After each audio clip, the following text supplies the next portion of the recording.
Black and white infrared photography allows you to go beyond what the human eye sees. It goes beyond the visible spectrum.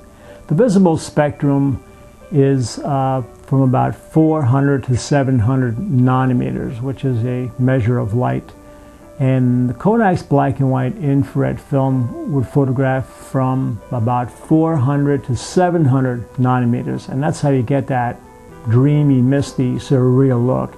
It just goes way beyond the visible spectrum. Now today, with digital cameras, we're able to get a very similar effect.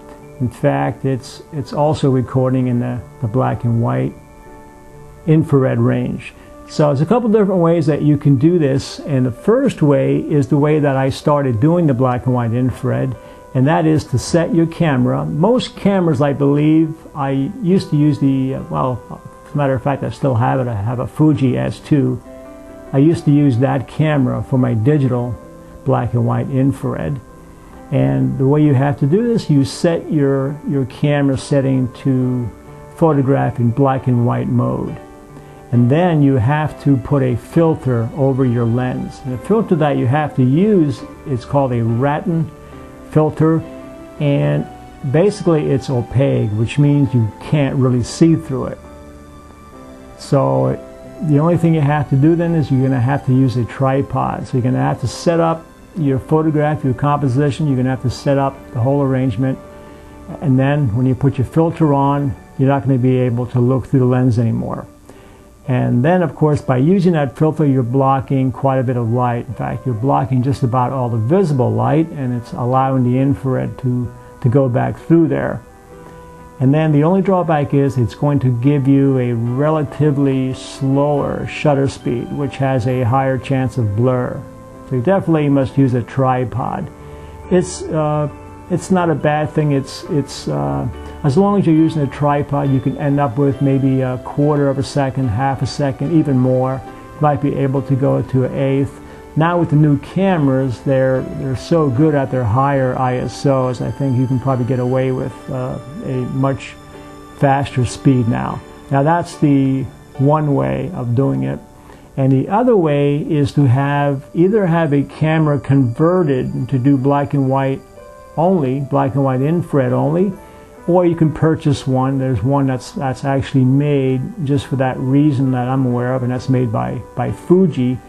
Fuji has, I believe they have their S3, and I believe now they have an S5 that's made just for doing black and white infrared photography. Now, I remember reading that their new one, I believe it's the S5, you're able to do all three. You could do normal photography, and I think you have to make the adjustment or throw a switch, and it's going to photograph in black and white infrared also, and then in UV, ultraviolet as well. Well, the camera that I'm using for my black and white infrared now is called a Nikon Coolpix, and the model is 995. I got this camera on eBay, and it's really kind of a cool camera. You can either use it with looking at it through eye level, going like this, and then you can just pivot the lens. You could actually just pivot this over, and then you can now use it waist level if you wanted to, looking down at the image. So, but anyway, it's a great camera for the money. Of course, nowadays you can convert more of an expensive camera into doing black and white. Some people are actually purchasing other cameras for that reason only, like I mentioned, a Fuji. But this camera, I forget exactly how much it was, maybe $300 or $400 on eBay. And then I had to send it to a technician who did a modification, who turned it into doing only black and white infrared.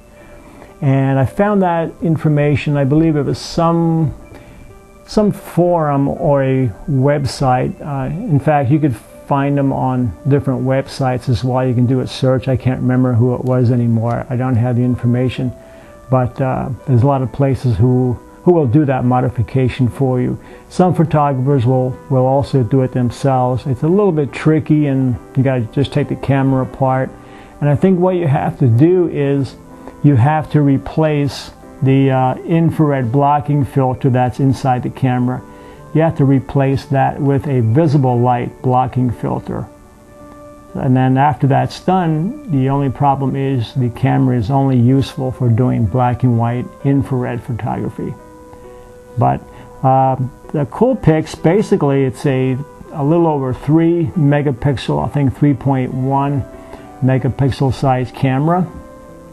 And I use this almost all the time for at least 1 or 2 different images on a wedding, and the same for engagement portraits. Maybe I'll do a couple, 3 or 4 different images on an engagement session.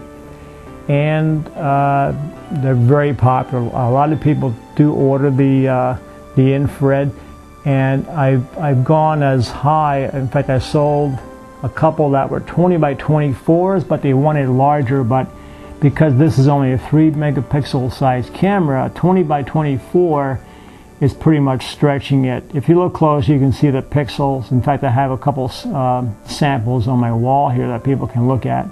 And then after you have the image all done, you want to go back into Photoshop and you want to fine-tune it a little bit more. As soon as it comes out of my camera here, it seems to have a little bit of a magenta type cast to it. So I'll get rid of that. I'll just desaturate the image and then make it black and white. And then I'll go back in and I'll give it a little bit of a brown sepia tone, or possibly a little bit of a blue tone as well. So it depends. You can experiment, but just give it your own signature trademark that's going to set you apart from your competition. So that's about it. And I hope you have as much fun with black and white infrared photography as I have, and I'm still having today. Thanks very much.